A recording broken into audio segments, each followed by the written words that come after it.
comment est-ce possible que les individus qui étaient à Romans-sur-Isère avaient sur leur téléphone le nom, l'adresse, les numéros de téléphone, les membres de la famille des suspects du meurtre de Thomas.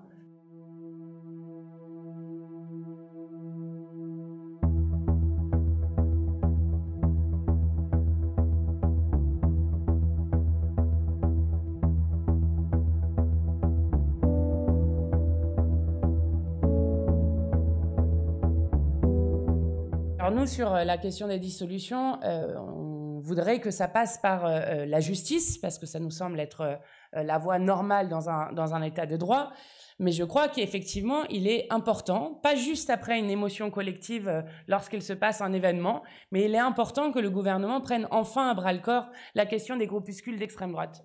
Je redis que dans la commission d'enquête de 2019 que nous avions rendue, il y a plusieurs dizaines de recommandations, et ces recommandations, depuis 2019, n'ont pas été suivies.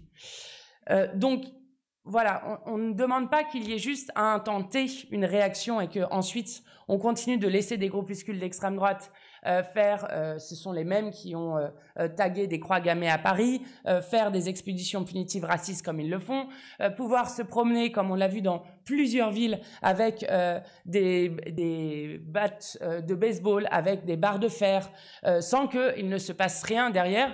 Je rappelle que les parlementaires de la France Insoumise ont à plusieurs reprises été pris à partie par ce type de groupuscule. Je pense notamment à ce qui s'était passé à Bordeaux lorsque Louis Boyard et Carlos Martins Bilongo avaient fait une conférence et que 30 individus cagoulés et armés étaient venus à la porte de cette conférence menaçant d'un drame qui aurait pu se produire. Donc, moi, j'aimerais connaître la raison. Comment est-ce possible que les individus qui étaient à Romans-sur-Isère avaient sur leur téléphone le nom, l'adresse, les numéros de téléphone, les membres de la famille des suspects du meurtre de Thomas?